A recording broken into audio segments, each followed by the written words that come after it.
तो नमस्कार दोस्तों, स्वागत है आपका हमारे YouTube चैनल ट्रैवल स्टार में। आज हम आए हुए हैं उदयपुर वाटी के खो गांव में, जहां पर अरावली की पहाड़ियों के बीच में बसा हुआ है माता मनसा का मंदिर।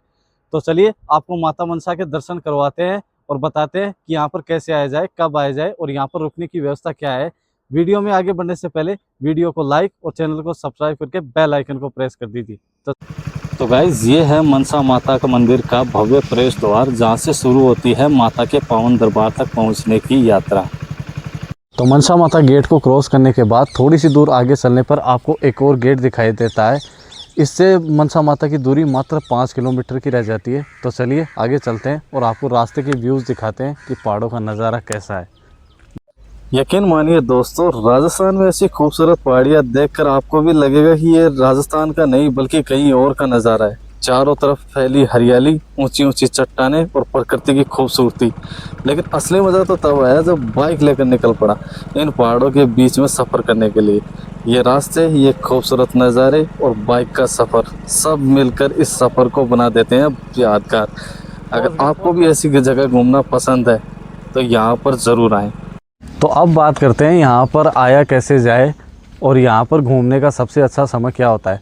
तो भाई, यहाँ पर आने का सबसे अच्छा समय होता है सावन में, क्योंकि सावन में यहाँ पर मेरे पीछे जो आप पहाड़ देख रहे हो, यहाँ पर बहुत हरियाली हो जाती है और पहाड़ों से काफ़ी ज़्यादा क्वांटिटी में यहाँ पर पानी गिरता है और नदी के रूप में यहाँ पर बहता है। तो काफ़ी झरने वगैरह भी यहाँ पर चलते हैं। यहाँ पर पहुँचने के लिए आपको सबसे पहले आना पड़ेगा उदयपुर वाटी। उदयपुर वाटी दिल्ली और जयपुर से बहुत अच्छी तरह बसों से जुड़ा हुआ है। उदयपुर वाटी से आपको शेयरिंग टैक्सी या फिर बाद में प्राइवेट टैक्सी करके यहाँ पर आना पड़ेगा, क्योंकि यहाँ पर कोई शेयरिंग टैक्सी और बसेज नहीं चलती हैं जो आपको मनसा माता मंदिर तक पहुँचा दें। इसलिए आप या तो अपना प्राइवेट साधन लेकर आएँ या फिर बाद में आप टैक्सी लेकर आएँ। और एक और बात यहाँ पर ज़रूरी ध्यान रखें, यहाँ पर रास्ते बहुत ज़्यादा घुमावदार हैं। अगर आप अपना प्राइवेट साधन लेकर आ रहे हैं तो कृपया सावधानी से चलिएगा, क्योंकि यहाँ पर पिछले 2 सालों में काफ़ी भयंकर एक्सीडेंट हो चुके हैं। तो दोस्तों, अब हम पहुँच चुके हैं मनसा माता मंदिर की पार्किंग में। अगर आप अपनी गाड़ी से यहाँ आते हैं तो गाड़ी पार्क करने के लिए आपको पार्किंग की सुविधा मिल जाती है। पार्किंग के बिल्कुल पास में ही शौचालय और नहाने की व्यवस्था भी की गई है, यानी मंदिर में दर्शन से आने वाले श्रद्धालुओं के लिए ज़रूरी सुविधाएं उपलब्ध हैं। पार्किंग से ही मनसा माता मंदिर का बाहरी नज़ारा दिखाई देने लगता है। तो चलिए अब आप पार्किंग से आगे बढ़ते हैं और आपको बताते हैं कि यहाँ पर रुकने की व्यवस्था क्या है, यहाँ पर आपको कहाँ रूम मिलेगा और खाने की व्यवस्था क्या है। अगर आप यहाँ धर्मशाला में रुकना चाहते हैं तो मनसा माता मंदिर के ऑफिस में जाकर 500 या 1100 रुपये की रसीद कटवाकर कमरा मिल जाता है। कमरा लेने के लिए आधार कार्ड या ड्राइविंग लाइसेंस जैसी आईडी ज़रूरी है।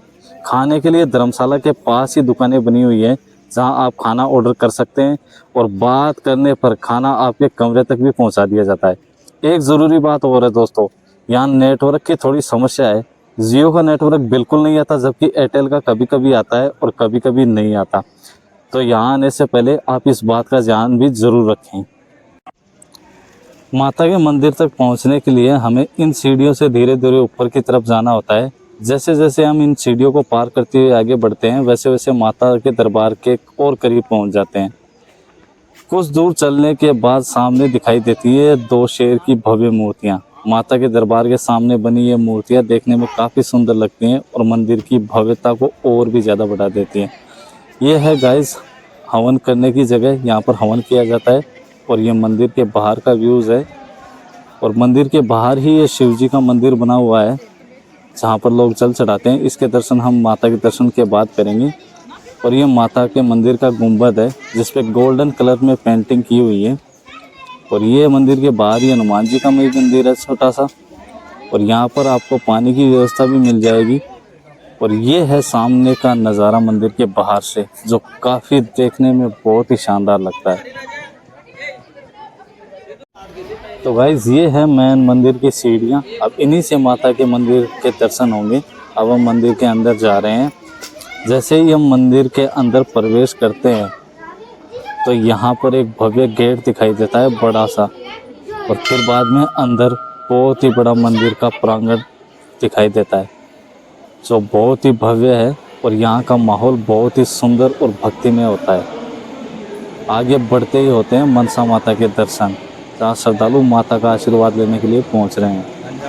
यहाँ की एक अच्छी बात यह है कि आप माता की मूर्ति के साथ फ़ोटो भी खिंचवा सकते हैं। फ़ोटो के लिए यहाँ किसी तरह की कोई पाबंदी नहीं है, इसलिए श्रद्धालु माता के दर्शन करने के साथ साथ इन खूबसूरत पलों को तस्वीरों में भी कैद कर रहे हैं। मनसा माता के दरबार में पहुंचकर भक्त अपनी मनोकामना पूरी होने की आस में यहाँ नारियल बांधते हैं। मान्यता है कि माता के दरबार में सच्चे मन से मांगी हुई मुराद ज़रूर पूरी होती है।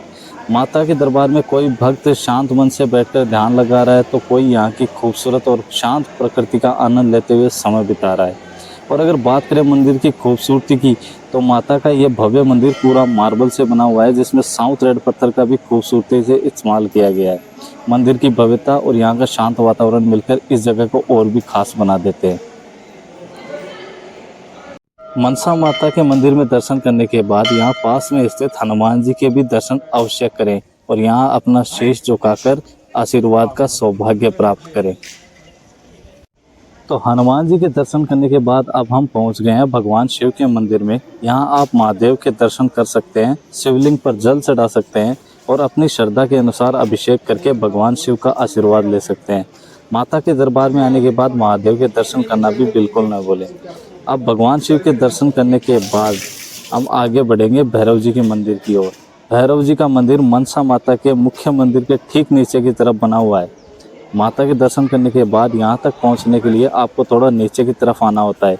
जैसे जैसे हम भैरव जी के मंदिर की तरफ आगे बढ़ते हैं, वैसे वैसे यहाँ का शांत और भक्तिमय वातावरण भी देखने को मिलता है। अब हम पहुँच गए हैं भैरव जी के दरबार में। यहाँ आप भैरव जी के दर्शन करके उनके चरणों में शीश झुकाइए और उनका आशीर्वाद जरूर लीजिए। सावन के मौसम में मनसा माता मंदिर के नीचे पहाड़ों से पानी का खूबसूरत बहाव देखने को मिलता है। ये पानी माता के मंदिर के ठीक नीचे से होकर आगे की तरफ बढ़ता है और फिर पहाड़ों के बीच से अपना रास्ता बनाते हुए आगे निकल जाता है। सावन में जब पहाड़ों पर हरियाली और पानी का एक खूबसूरत नज़ारा देखने को मिलता है, तो इस जगह की खूबसूरती और भी ज़्यादा बढ़ जाती है। अब हम थोड़ा पहाड़ की तरफ ऊपर चढ़ के आए हैं और यहाँ से देखिए सामने दिखाई दे रहा है मनसा माता मंदिर का ये बेहद खूबसूरत और भव्य नज़ारा। ऊंचाई से मंदिर का पूरा परिसर और उसके आसपास का दृश्य और भी शानदार दिखाई देता है। और ज़रा आप नज़र घुमाइए, चारों तरफ दूर दूर तक फैले एक खूबसूरत पहाड़ और प्रकृति का मनमोहक नज़ारा इस जगह की खूबसूरती को और भी ज़्यादा बढ़ा देता है। तो गाइज ये था मनसा माता का कंप्लीट टूर। उम्मीद आपको वीडियो पसंद आया होगा। अगर आपको वीडियो पसंद आया है तो वीडियो को लाइक कीजिए, चैनल को सब्सक्राइब कीजिए और बेल आइकन को प्रेस कीजिए ताकि हमारे आने वाले वीडियो आपके पास सबसे पहले पहुंचे। तो मिलते हैं अगली किसी इंटरेस्टिंग वीडियो में, तब तक के लिए जय माता दी, धन्यवाद।